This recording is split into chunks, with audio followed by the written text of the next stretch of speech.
سلام البنات، صباح الخير عليكم. كي دايرين؟ لاباس عليكم؟ كلشي بخير؟ صباح جديد وطاقه جديده مع وصفه جديده كنتمنى تعجبكم البنات. غادي نشارك معكم اليوم خبز التورتيلا ان شاء الله اللي غادي يجي زوين وساهل. خبز التورتيلا كنستعملوه في طاكوس في الشاورما، في اي ساندويتش كيجي زوين. كنتمنى تتبعوا هاد المقادير ديالي. نكمل معكم دابا المقادير. عندنا بسم الله، عندنا 500 غرام ديال الطحين الابيض، عندنا معلقه صغيره ديال السنيده، عندنا الملح حسب الذوق، عندنا 2 معالق ديال زيت المائده. وكنجمعوا هاد العجينه ديالنا بالماء طايب، كيكون الماء طايب غليان. ها هو غادي نجمع معكم دابا هاد العجينه. نحاولوا نديروا شي حاجه بحال هكا حيت راه الماء طايب.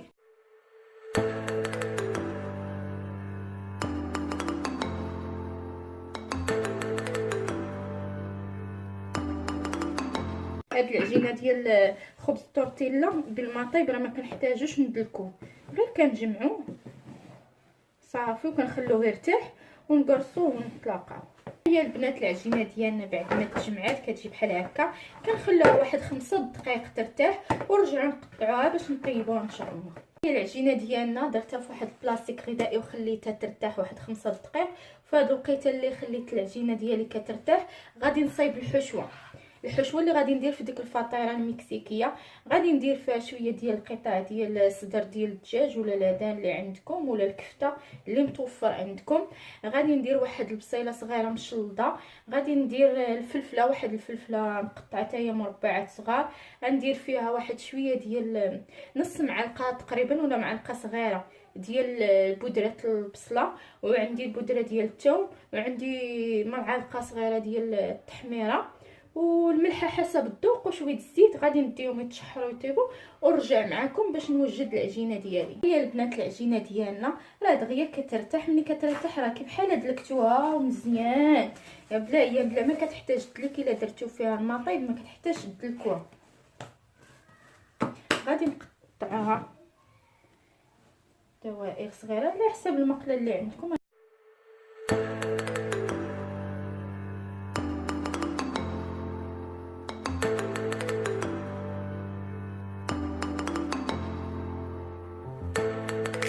نكمل الكويرات ديالي ونرجع معكم. غادي نبداو نقرصوا العجينه ديالنا، راه هي كتجي رطبه.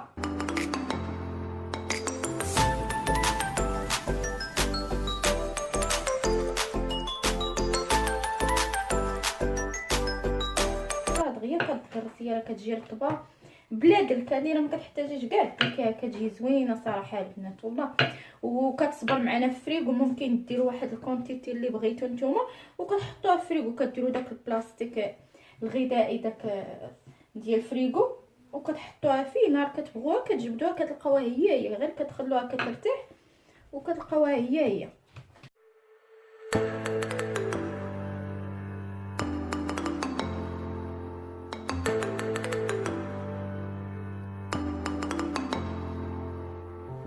غادي نديها دابا طيب ونرجع. من بعد ما قرصت العجينه غادي نديرها. انا دابا درتها فوق المقله، غادي غير تشد شويه من التحت ونعاود نقلبها معاكم.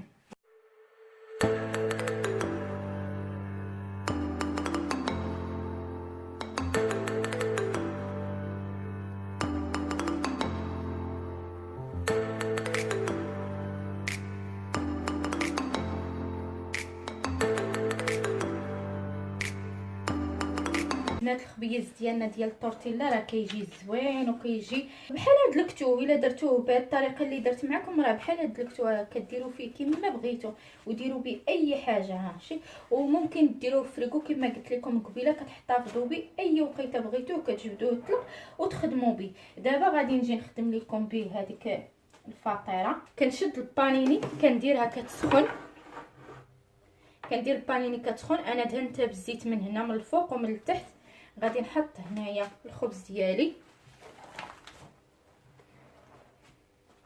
وغادي ندير فيه الفرماج.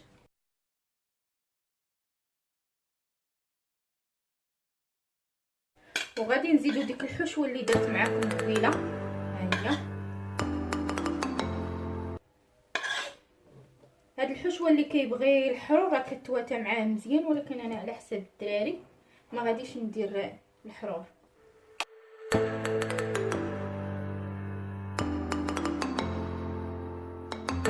غادي نزيد دابا الفرماج،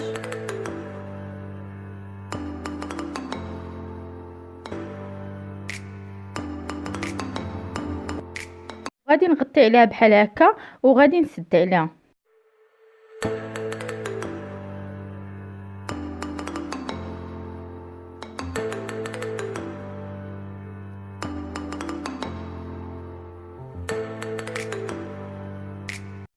ها هي البنات الفطيره ديالنا من بعد ما وجدات.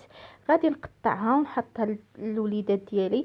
راه هي كتجي زوينه وكتجي خفيفه وكتجي اقتصاديه وكتعجب الوليدات. كنتمنى تجربوا هاد الفطيره وتعجبكم بزاف البنات. راه شي حاجه اللي هي سهله وبسيطه، وديك والضروري انكم تجربوا ديك العجينه، راه كتجي غزاله وكتجي ناجحه وكتجي العجينه ديالها رطبه بزاف بزاف البنات.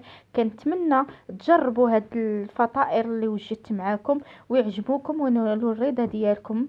وكنشكركم بزاف البنات، وكنتمنى تشاهدوا الفيديو ديالي وديروا لي لايك وتشاركوا في القناه ديالي باش توصلوا بالجديد. وشكرا بزاف.